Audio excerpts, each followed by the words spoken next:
This audio selection was downloaded from rustymikeradio.com, Jerusalem. Listening to Adam in the Morning, and it's all in English. English? Who needs that? I'm never going to England. This is Israel's Rustymike Radio. In the last few days, Deputy Foreign Minister Danny Ayalon, who's been a guest on this show in the past, produced a video which is already, I hear, up to 200,000 hits.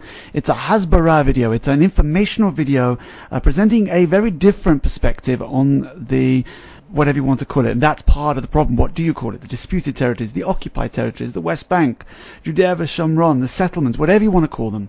Let's hear a little clip from the video and then we'll speak to the minister.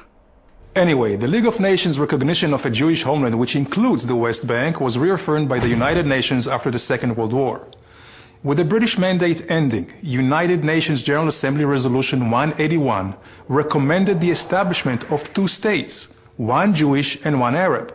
The Jews accepted it and went on to create the State of Israel, while the Arabs refused the compromise and launched a war to destroy the newly established Jewish state. Resolution 181, a non-binding recommendation in the first place, remained with no legal standing. At the end of the war, a ceasefire line was formed, where the Israeli and Arab forces stopped fighting.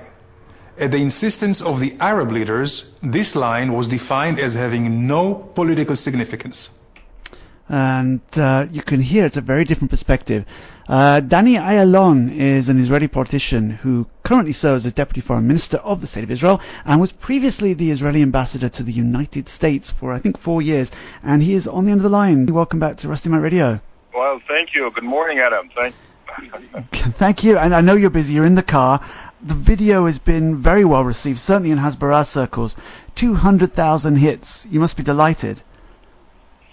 Yes, I am, very much so, and we have decided that we need to frame the debate differently, and it's been too long that we let the Palestinians actually control the debate and take it their way in a very, wrong way, with their own narrative, with really falsified facts about history. And now, certainly when there is a new generation, which 6 Days War is an ancient history for them, a new generation that also mostly gets their information from websites and from the internet, we thought, first of all, we'll change the message, and secondly, we'll use a different medium, which is the internet medium. Which is something you've definitely been pioneering. I know that you're very active in several languages on Facebook and Twitter and blogging and now YouTube. Absolutely. All the social media now is very, very important, and especially, as I mentioned, Adam, to the newer generation. So we have decided that although for the last 15, 17 years we were really laxing and we were always catching up with the Palestinians, that it's time that we will put forth the real facts, chronological facts of history, and that without any hesitations, we should, stand behind it, and we should lead the way. Now, this is basically explaining what the 67 borders really mean, and that came up in President Obama's speech recently. He talked a lot about the 1967 borders, and you're basically saying that there is no 1967, no 1949 border as such. Absolutely. What I'm doing in this clip and what I will continue doing is just present the facts to the international audience and, of course, also to Israelis that some of us even are not quite aware with all the nuances of the facts. However, the fact that we are presenting the facts does not mean that we are not ready for compromise. This does not present a political stance, only an historical stance, so people will understand better that it is, in fact, it is Israel and the Jewish people who have been compromising, who are really paying a real dear price for trying to achieve peace here, and not quite the Palestinians who are trying to present themselves as the only victims. In the last 3-4 months, sitting here, I felt a real change in our whole information Hasbara, whatever you want to call it, offensive. The Flotilla 2 was a completely different experience to Flotilla 1. Israel seems to have learned, and I guess your own department seems to have learned a lot in the last couple of months. The last few months, I should say. Yes, Adam, absolutely. And Hasbara, we have decided Hasbara should be proactive and not reactive. And we should initiate, we should be everywhere, whether it's in the new media, in the old media, in campuses, everywhere that we can, and we will continue to do that. But you've still got the problem of politicians around the world using the arguments and lines and demarcation lines that the Palestinian side has put forward. I mean, you have the President of the United States talking about 1967 borders. That's quite a lot. That's quite a change needed to get people talking differently. Right. Well, it's not going to happen overnight. Absolutely. Minister Ayalon, can you hear me? Yes, Adam. Now I can. Oh, excellent. Okay, we were a bit worried because we knew you were driving and suddenly you'd gone. Yes. So anyway, I don't know where I was cut off, but what I wanted to say is that since 1993, when the Oslo agreements started, successive Israeli governments stopped any efforts of Hasbara. Yes, and like on that. the other hand, the Palestinians kept promoting and pushing their lies, blatantly so, I must say. And of course, it's time to change it. So we're going to be now more proactive. We're going to put the facts, and it's not going to change overnight because there has been a brainwashing, a global brainwashing by the Palestinians for the last 17 or 18 years. But it's never late to start, and it's better late than ever. Well, that's true. But they all this from the Palestinian side and their narrative and the delegitimization seems to be leading up to the September vote in the General Assembly. Is that a foregone conclusion now, do you think? I'm not sure. I know that there is a internal debate among the Palestinians. I think that the more reasonable ones over there, the more realistic ones understand that a September resolution will not serve their interests, quite the contrary. You don't think it's going to help them? I mean, they must see this as the equivalent of the 1947 UN partition plan, which they rejected. Which again, it's totally wrong, because Resolution 181 in 1947 talked about a two-state solution in a consensus. They are the ones who rejected it. But Israel was not accepted to the United Nations on the basis of Resolution 181. It was another resolution, 273, which took place 2 years later, in only 1949, that accepted Israel to the United Nations, only on the basis of proving that Israel was really having all the attributes and characteristics of a state. So here again, the Palestinians are trying to, I would say, to try to change or present in a wrong way historical facts.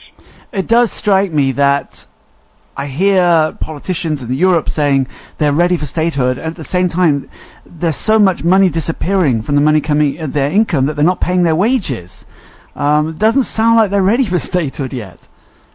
Not at all. If you first of all, when you talk about a Palestinian state, what is the state? Is it Hamas Gaza? Is it the PA in Judea and Samaria? Is it Abu Mazen, who is already 2 years overtime from elections?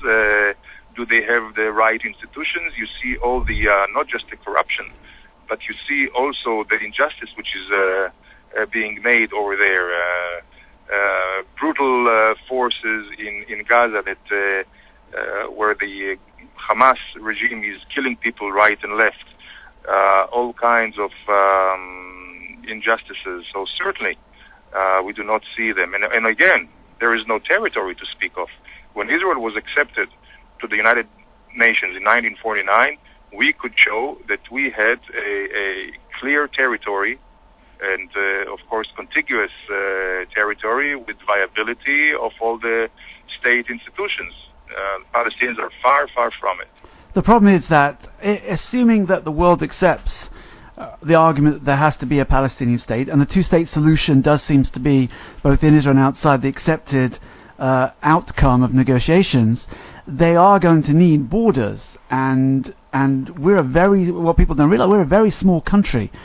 Where do you think those borders are going to be, if not the 67 lines? Well, first of all, 67 lines, and as I mentioned, right.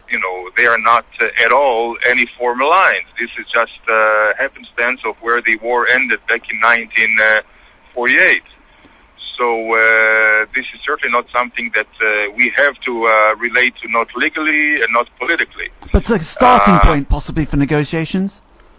Yeah, but on the other hand, we are not saying, just as we have a very consistent line of not conducting negotiations with preconditions, as right. we do not accept any preconditions from the Palestinians, we do not, I would say, we do not pose or we do not impose any preconditions. What we say is, Palestinian, come to the table, let's talk without any preconditions, and it's a win-win situation. It's not a zero-sum game, and only through negotiations we can find a solution which will give and grant Israeli future and security, and will also grant Palestinian desires.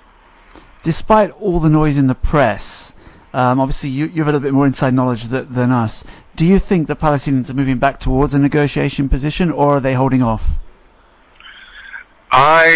My analysis is that they're holding off because they're not quite ready for negotiations on a few accounts. First and foremost is because of the split in the Palestinian camp between Gaza and Judea and Samaria. Also, within the Palestinian Authority, there are different views. I believe they're more engaged now in domestic, internal political issues as they are preparing, if at all, for new elections, since they're already 2 years beyond elections. So there is really a necessity to renew a clear mandate for their leaders. But also, I'm not sure that they are ready, and this is the most important thing, that they're ready for historic compromises as we are. And what we see here is the same phenomenon of successive Palestinian leadership since 1937 on, which their approach was all or nothing.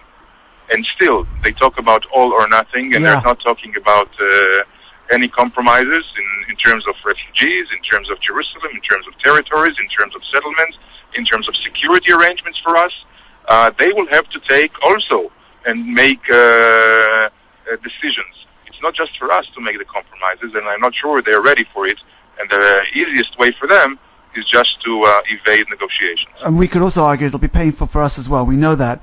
Do you think the first part of what you said about the internal problems for the Palestinians could be true of us as well? We seem very focused at the moment on domestic issues. A lot of financial protests, a lot of discussion in the government focused on consumer prices and housing prices. Do you think that maybe we're also at the moment too focused internally for negotiations to start, for something major like that to come along?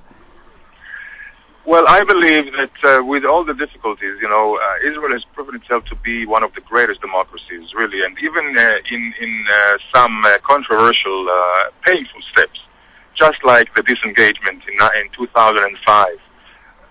Once a democratic decision was taken, with all the pain, with all the sacrifice, democracy and the rule of law prevailed, and we're very proud of it. So for us, certainly this government is ready to discuss, is ready to negotiate, but we will not accept any dictates from anyone. Minister Ayalon, thank you so much for coming back on. Good friend of the program. Thank you, and good luck to you, Adam. I really enjoy your show, and keep up the good broadcasting. Oh, thank you. I'm going to make you enjoy it even more now, because I'm going to play your favorite song. Wonderful. Which I know you love. Look forward to having you back on again sometime in the near future. And the video is fantastic. I've tweeted it all over the place. A very, very interesting Hasbara item for Jews, for Zionists, and people looking to learn more. Thank you so much for your time. Thank you very much. Yom Tov. Bye. Bye-bye.